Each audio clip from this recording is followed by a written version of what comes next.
Good morning, physics students. This is Mr. Bauma. I created this video to help you out with the instructions in the lab. Some of you may be okay, but this might be helpful. So take a look. I'm going to show you the lab setup. On the right, you have your lens.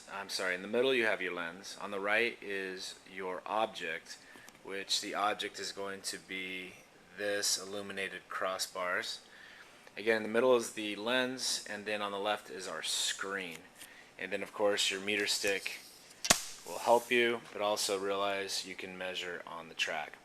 But before you get to that, you need to do the first couple steps, which is take a look at your lens. So if you take your lens off of the track, you'll see it's mounted.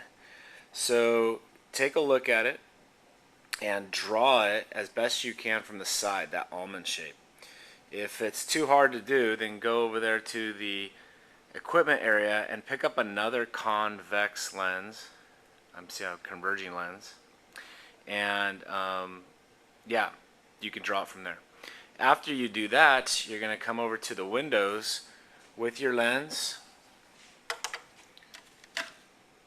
and with your screen. Alright, after you've drawn the side view of your lens in your journal, the next thing you want to do is grab your screen and your lens, and your other partner needs a meter stick, and you want to go to a window in the classroom. You want to identify an object really far away, and you want to aim your lens at it, and then try to capture the image of that object on your screen. So there's a nice palm tree outside over here, and I want to try to capture that image on my screen. If I capture it and I get it nicely into focus, I want my partner to measure this distance. I also want to look at the image and notice the differences from the object.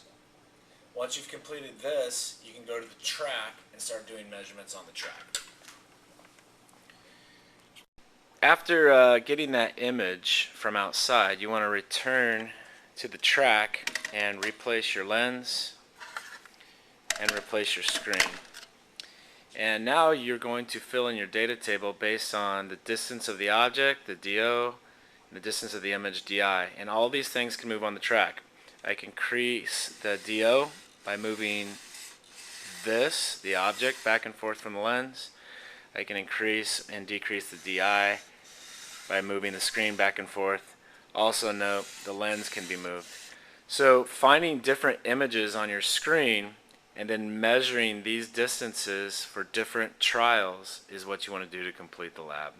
Essentially, you'll be using the F discovered in the first part of the lab and the DIs and the DOs in the second part of the lab to be able to use the DDO equation.